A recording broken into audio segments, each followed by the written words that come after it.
The market on Velshar Station smelled like burnt copper and something alive. Kyra moved through it with her hood down, which was either brave or stupid. The consortium traders had opinions about both. She didn't collect opinions. She was here for protein paste and maybe a bootleg cortisol suppressor if Hendrix had any left. Routine. A Tuesday, if Tuesdays still meant anything 17 light years from the nearest Tuesday. She heard it before she saw it. Not a scream. Worse, that compressed, suffocated sound a creature makes when it has already learned that screaming changes nothing. She stopped. Around the corner of a Draviki spice stall, 3 Hrath enforcers had a cage suspended between them. The cage was barely larger than a shoebox. Inside it, something with tawny fur and 6 folded limbs pressed itself against the far corner in the way that things press when they have run out of corners. A Vreth cub. Kyra had seen Vreth adults once, at a diplomatic summit she'd attended as a translator's assistant. They were the size of transport vehicles. They moved like weather systems. Every species in the room had gone very still in the specific way that species go still when their oldest instincts override their most recent civilizations. The cub fit in a shoebox. The 3 Hrath were laughing in that subsonic frequency that made the cartilage in Kyra's ears itch. One of them poked a tendril through the cage bars. The cub flinched into itself. She didn't make a decision. That's the thing no one understands about humans that humans don't bother explaining. Sometimes the body just goes. The cognition catches up later, panting, holding its knees, asking what the hell was that. Kyra walked toward the cage. Behind her, she was dimly aware of the market sounds dying. Stall by stall, species by species, like lights going out in a building. She stopped 3 feet from the lead Hrath enforcer. He was approximately the size of a refrigerator. His species had 17 words for aggression and 1 word for mercy, and that word was borrowed from a language they'd eaten.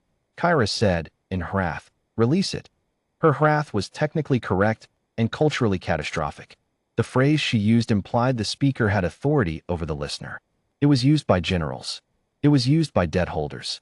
It was used by gods, or the closest things Hrath theology had to gods, which were mostly gods of appetite. She was a human woman in a market hood. The enforcer looked at her. He looked at her the way that apex predators look at things that have confused them. That specific recalculation, that reassessment, because surely this cannot be what it appears to be. "You address me," he said. "Not a question." The grammar implied, "This is being recorded for later analysis." "I address you," Kyra said. The market was a held breath. The second enforcer said something to the third in Hrath slang Kyra's translation implants didn't cover. But she got the shape of it. The shape was, "Is this one broken?" The cub had gone completely still inside the cage, watching her. 6 amber eyes, all of them locked on her face with an attention that felt like being weighed by something that would remember the number forever. "This is consortium property," the lead enforcer said. "Switched to galactic standard as a courtesy or a condescension. Same thing with Hrath. The Vreth cubs are. I know what the Vreth cubs are." Kyra's voice came out quieter than she intended. Quieter than she usually allowed. "That's why I'm standing here." Here's what she knew. The Vreth had been declared a protected extinction species under the 9th Compact, which meant hunting them was prohibited, which meant selling them was prohibited, which meant the Hrath had very good lawyers. Because capturing a cub during a research survey and then selling it as a biological specimen to a private collector on Methkai 4 was, technically, a gray area that the 9th Compact had not anticipated because the 9th Compact had been written by species who still believed in the concept of loopholes as a theoretical problem rather than a practiced art form. Humans had written the loopholes, which meant humans knew where they were. Under Compact Provision 7, subsection C, Kyra said, and watched the lead enforcer go very still. Any biological specimen designated for private sale must be held for independent species verification before transfer of ownership. She pulled out her credentials. Not weapons. Credentials. A holographic seal, flickering blue, with the mark of the Interspecies Biological Survey Commission, a body she had, in fact, worked for 3 years, before the budget cuts, before the reassignment, before the things she didn't think about in markets 17 light years from Tuesdays. Her credentials were real. Her authority was technically lapsed. She was betting that technically was doing a lot of weight-bearing work in this moment. The lead enforcer looked at the seal. He looked at her. She did not look away. Humans weren't supposed to hold eye contact with wrath because it signaled either challenge or insanity. Kyra held it anyway and let him figure out which one. Behind her, she felt the market watching. Every species, every merchant and trader and refugee and scavenger that moved through Velshar Station's lower market had stopped, not out of concern, out of the particular arrested fascination of watching something happen that had a very small chance of going well and a very large chance of going very badly in an interesting way. The cub made a sound. Small. Almost too small to hear. It was a Vreth sound she'd heard once in a xenobiology documentary. The documentary had spent 40 minutes explaining it, what it meant in Vreth social structure, what it signified between a cub and its pack. The sound meant, I see you. Kyra's throat did something she didn't give it permission to do. Verification, the enforcer said, takes 48 hours. Standard protocol, Kyra agreed. The specimen must be held in an approved facility. I'll arrange one. You understand, he said slowly, each word carefully separated, like stones set in a path, that if your credentials are falsified, the penalty under consortium law. I know the penalty. She looked at the cage, at the 6 amber eyes, at the 6 folded limbs that had not unfolded because the cub had learned, in whatever days it had been in that cage, that unfolding led to consequences. I've always known the penalties.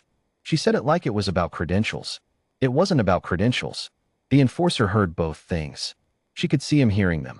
Prath weren't stupid. They were hungry, which was different. He handed her the cage. She walked. She didn't run. Running was invitation. She walked at the pace of someone with the right to be exactly where she was, doing exactly what she was doing, going exactly where she intended to go, which was away. The market sounds came back slowly. 1 stall. 2. The way sounds come back after lightning. She turned a corner into a maintenance corridor, and then she was alone, really alone, and she set the cage down on the floor and sat next to it because her legs had made a decision her brain was only now catching up to. Her hands were shaking. She looked at them like they belonged to someone else. Inside the cage, the cub pressed against the bars nearest her. Not away. Toward. 6 eyes. All of them warm as something she couldn't name without the naming breaking something. Hey, she said. Her voice came out wrecked. She hadn't expected that. Hey, she said again. You're okay. You're. She stopped. Because the cub reached one limb through the bars, delicate, improbable, built to eventually grow into something that could reshape terrain, and rested the tip of it against her still shaking hand. She had done a dangerous thing. She had done it without deciding, without calculating odds, without performing the small rational theater that gets called bravery, because bravery sounds better than I simply could not do otherwise, which is what it actually was. The cub breathed. She breathed. Somewhere on Velshar Station, 3 Wrath enforcers were doing math. The math would eventually resolve in a direction she would have to handle. Later. Right now, there was a small creature in a shoebox cage, and it was breathing, and it had pressed its limb against her hand and held it there like a fact. Her name was Kyra. She had lapsed credentials, a bad habit of walking toward things, and blood money from a posting she still couldn't talk about in any language she spoke. She opened the cage.